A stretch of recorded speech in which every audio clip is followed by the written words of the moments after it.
Hello everyone and welcome back to our reading of From the Earth to the Moon. Today's chapter, A Monster Meeting. Let's get started.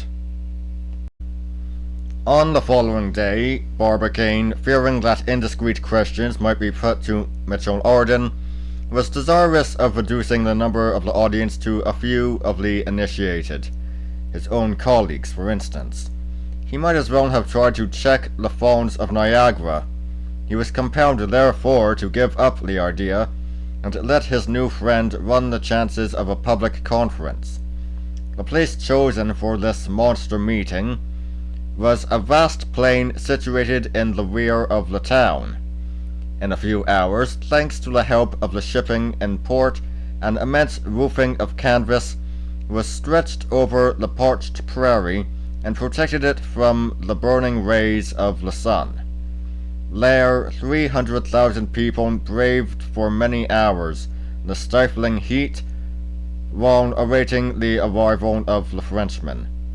Of this crowd of spectators, a first set could both see and hear, a second set saw badly and heard nothing at all, and as for the third, it could neither see nor hear anything at all. At 3 o'clock, Mitchell Arden made his appearance, accompanied by the principal members of the gun club. He was supported on his right by President Barbicane, and on his left by J.T. Maston, more radiant than the midday sun, and nearly as ruddy. Arden mounted a platform, from the top of which his view extended over a sea of black hats. He exhibited not the slightest embarrassment. He was just as gay, familiar, and pleasant as if he were at home. To the hurrahs which greeted him, he replied by a graceful bow. Then, waving his hands to request silence, he spoke in perfectly correct English as follows. "Gentlemen, despite the very hot weather, I request your patience for a short time, while I offer some explanations regarding the projects which seem to have so interested you. I am neither an orator nor a man of science, and I had no idea of addressing you in public, but my friend Barbicane has told me that you would like to hear me, and I am quite at your service. Listen to me, therefore, with your 600,000 ears, and please excuse the faults of the speaker. Now pray do not forget that you see before you a perfect ignoramus, whose ignorance goes so far that he cannot even understand the difficulties. It seemed to him that it was a matter quite simple, natural, and easy to take one's place in a projectile and start for the moon. That journey must be undertaken sooner or later, and as for the mode of locomotion adopted, it follows simply the law of progress. Man began by walking on all fours, then one fine day on 2 feet, then in a carriage, then in a stagecoach, and lastly by railway. Well, the projectile is the vehicle of the future, and the planets themselves are nothing else. Now some of you gentlemen may imagine that the velocity we propose to impart to it is extravagant. It is nothing of the kind. All the stars exceed it in rapidity, and the Earth herself is at this moment carrying us around the sun at 3 times as rapid a rate, and yet she is a mere lounger on the way compared with many others of the planets, and her velocity is constantly decreasing. Is it not evident, then, I ask you, that there will some day appear velocities far greater than these, of which light or electricity will probably be the mechanical agent?" "Yes, gentlemen," continued the orator, "in spite of the opinions of certain narrow-minded people who would shut up the human race upon this globe, as within some magic circle which it must never outstep, we shall one day travel to the moon, the planets, and the stars, with the same facility, rapidity, and certainty as we now make the voyage from Liverpool to New York. Distance is but a relative expression, and must end by being reduced to 0. The assembly strongly predisposed as they were in favor of the French hero, were slightly staggered at this bold theory. Matron Arden perceived the fact.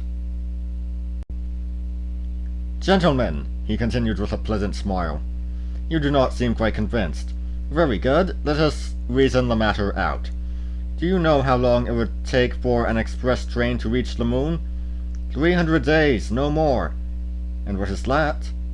The distance is no more than 9 times the circumference of the earth, and there are no sailors or travellers or even moderate activity who have not made longer journeys than that in their lifetime. And now consider that I shall be only 97 hours on my journey.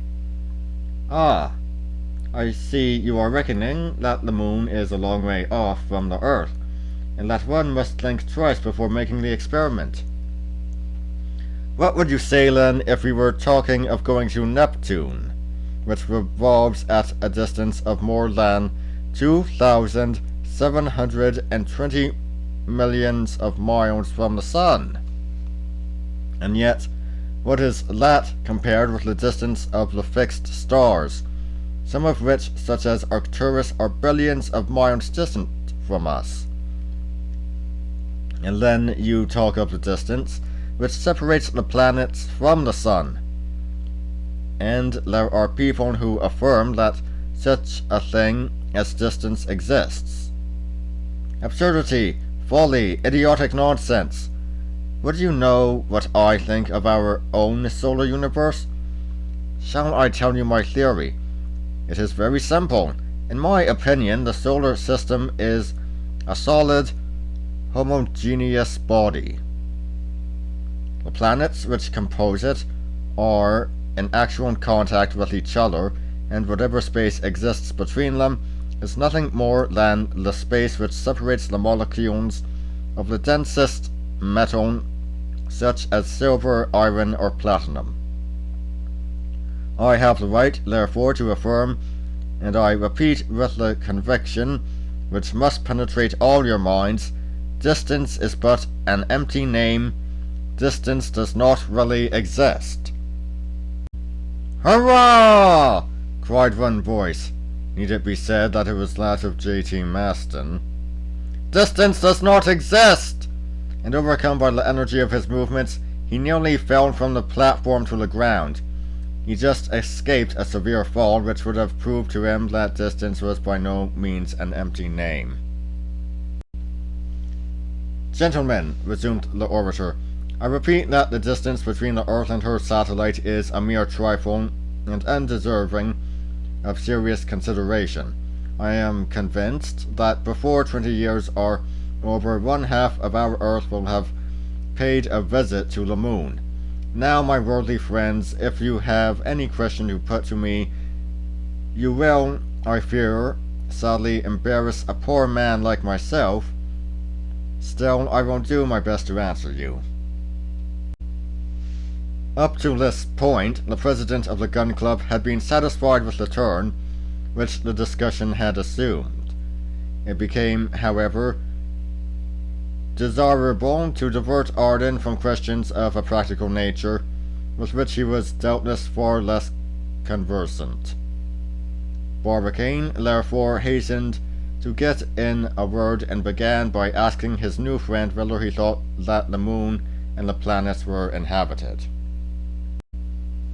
"You put before me a great problem, my worthy president," replied the orator, smiling. "Still, men of great intelligence, such as Plutarch, Swedenborg, Bernardin de Saint Pierre, and others have, if I mistake not, pronounced in the affirmative. Looking at the question from the natural philosopher's point of view, I should say that nothing useless existed in the world, and replying to your question by another, I should venture to assert that if these worlds are habitable, they either are, have been, or will be inhabited." "No one could answer more logically or fairly," replied the president. "The question then reverts to this: are these worlds habitable? For my own part, I believe they are." "For myself, I feel certain of it," said Mitchell-Norden. Nevertheless, retorted one of the audience, there are many arguments against the habitability of the worlds. The conditions of life must evidently be greatly modified upon the majority of them. To mention only the planets, we should be either broiled alive in some or frozen to death in others, according as they are more or less removed from the sun. I regret, replied Mitchell-Norden, that I have not the honour of personally knowing my contradictor, for I would have attempted to answer him. His objection has its merits, I admit, but I think we may successfully combat it, as well as all others which affect the habitability of other worlds. If I were a natural philosopher, I would tell him that if less of caloric were set in motion upon the planets which are nearest to the sun, and more on the contrary upon those which are farthest removed from it, this simple fact would alone suffice to equalize the heat and to render the temperature of those worlds supportable by beings organized like ourselves. If I were a naturalist, I would tell him that, according to some illustrious men of science, nature has furnished us with instances upon the earth of animals existing under varying conditions of life. That fish respire in a medium fatal to other animals, that amphibious creatures possess a double existence, very difficult of explanation, that certain denizens of the seas maintain life at enormous depths, and their support a pressure equal to that of 50 or 60 atmospheres without being crushed, that several aquatic insects, insensible to temperature, are met with equally among boiling springs and in the frozen plains of the polar sea. In fine, that we cannot help recognizing in nature a diversity of means of operation oftentimes incomprehensible, but not the less real. If I were a chemist, I would tell him that the aerolites, bodies evidently formed exteriorly of our terrestrial globe, have, upon analysis, revealed indisputable traces of carbon, a substance which owes its origin solely to organized beings, and which, according to the experiments of Reichenbach, must necessarily itself have been endued with animation. And lastly, were I a theologian, I would tell him that the scheme of the divine redemption, according to St. Paul, seems to be applicable not merely to the earth, but to all the celestial worlds. But unfortunately I am neither theologian, nor chemist, nor naturalist, nor philosopher. Therefore, in my absolute ignorance of the great laws which govern the universe, I confine myself to saying in reply, I do not know whether the worlds are inhabited or not, and since I do not know, I am going to see. Whether Mitchell-Norden's antagonist hazarded any further arguments or not, it is impossible to say, for the uproarious shouts of the crowd would not allow any expression of opinion to gain a hearing. On silence being restored, the triumphant orator contented himself with adding the following remarks. Gentlemen, you will observe that I have but slightly touched upon this great question. There is another altogether different line of argument in favor of the habitability of the stars, which I omit for the present. I only desire to call attention to one point. To those who maintain that the planets are not inhabited, one may reply, you might be perfectly in the right, if you could only show that the earth is the best possible world, in spite of what Voltaire has said. She has but one satellite, while Jupiter, Uranus, Saturn, Neptune have each several, an advantage by no means to be despised. But that which renders our own globe so uncomfortable is the inclination of its axis to the plane of its orbit, hence the inequality of days and nights, hence the disagreeable diversity of the seasons. On the surface of our unhappy spheroid, we are always either too hot or too cold.